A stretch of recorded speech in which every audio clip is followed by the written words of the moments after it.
ಎಲ್ಲರಿಗೂ ನಮಸ್ಕಾರ. ಇವತ್ತು ಇದೊಂದು ಬಹಳ ದುಃಖದಾಯಕವಾದಂತಹ ಸಂಗತಿ. ನಡೆದವ ದೇವರೇ ಅಂತ ಹೇಳಿ ಹೆಸರುವಾಸಿಯಾಗಿರ್ತಕ್ಕಂತಹ ಮಾನ್ಯ ಸಿದ್ದಗಂಗಾ ಸ್ವಾಮೀಜಿಯವರ ದೇಹಾಂತ ಆಗಿರ್ತಕ್ಕಂಥದ್ದು ಎಲ್ಲರಿಗೂ ಕೂಡ ದುಃಖದಾಯಕವಾದಂತಹ ವಿಷಯ.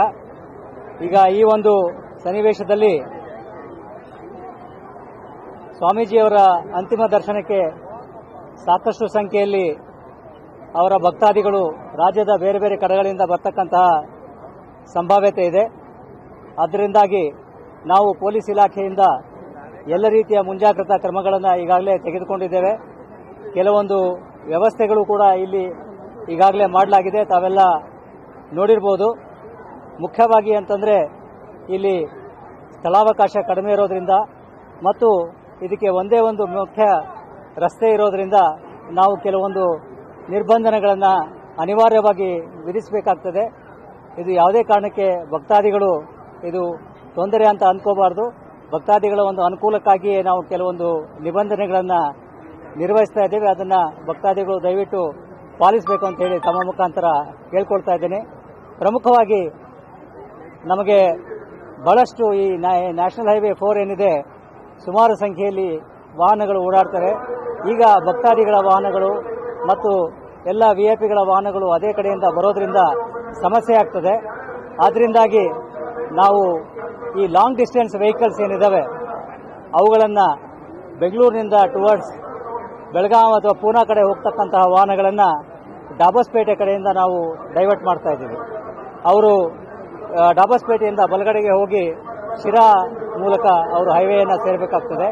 ಮುಖ್ಯವಾಗಿ ಡಾಬಸ್ಪೇಟೆಯಿಂದ ಶಿರಾ ಜಂಕ್ಷನ್ವರೆಗೆ ಯಾವುದೇ ಬೇರೆ ರೀತಿಯ ವಾಹನಗಳನ್ನು ಕೇವಲ ತುಮಕೂರಿಗೆ ಬರ್ತಕ್ಕಂಥ ಮತ್ತು ಈ ಸ್ವಾಮೀಜಿಯವರ ಅಂತ್ಯ ದರ್ಶನವನ್ನು ಪಡೆಯಲಿಕ್ಕೆ ಬರ್ತಕ್ಕಂಥ ವಾಹನಗಳಿಗೆ ಮಾತ್ರ ನಾವು ಅವಕಾಶವನ್ನು ಮಾಡಿಕೊಡ್ತೇವೆ.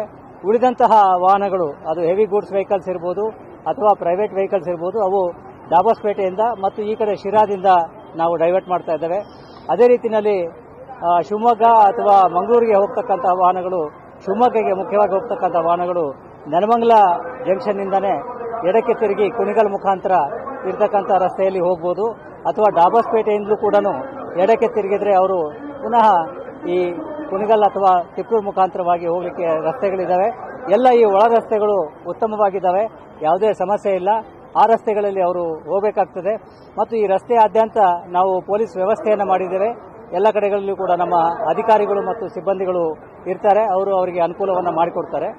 ಇಲ್ಲಿ ಮಠದಲ್ಲಿ ಪ್ರಮುಖವಾಗಿ ಸಾರ್ವಜನಿಕರ ದರ್ಶನಕ್ಕಾಗಿ ಇದರ ಹಿಂಭಾಗದಲ್ಲಿ ರಾಗಿಹೊಲ ಅಂತ ಹೇಳಿ ಒಂದು ಸುಮಾರು 15 ಎಕರೆಯಷ್ಟು ಖಾಲಿ ಪ್ರದೇಶ ಇದೆ. ಅಲ್ಲಿ ಅವರಿಗೆ ಎಲ್ಲ ವ್ಯವಸ್ಥೆಗಳನ್ನು ಮಾಡಲಾಗ್ತಾ ಇದೆ. ಡಿಸಿ ಅವರು ಮತ್ತು ಸಿಇ ಅವರು ಮತ್ತು ಎಸ್ಪಿ ಅವರು ಸೇರಿಕೊಂಡು ಅಲ್ಲಿ ಈಗಾಗಲೇ ಮೊಬೈಲ್ ಟಾಯ್ಲೆಟ್ಗಳನ್ನು ಮತ್ತು ಶಾಮಿಯಾನಗಳನ್ನು ಮತ್ತು ಅವರಿಗೆ ಊಟದ ವ್ಯವಸ್ಥೆಯನ್ನು, ತಿಂಡಿಯ ವ್ಯವಸ್ಥೆಯನ್ನು, ಲೈಟಿಂಗ್ ವ್ಯವಸ್ಥೆಯನ್ನು ಅಲ್ಲಿ ಮಾಡ್ತಾ ಇದ್ದಾರೆ. ಸೊ ಅಲ್ಲಿಂದ ಅವರು ಒಳಗಡೆ ಬರಬೇಕಾಗ್ತದೆ. ಅಲ್ಲಿಂದ ಒಳಗಡೆ ಬಂದ ಮೇಲೆ ಈ ಗೇಟ್ನಿಂದ ಅವರಿಗೆ ನಾವು ಕ್ಯೂ ಸಿಸ್ಟಮ್ ಅನ್ನು ಮಾಡಿದ್ದೇವೆ.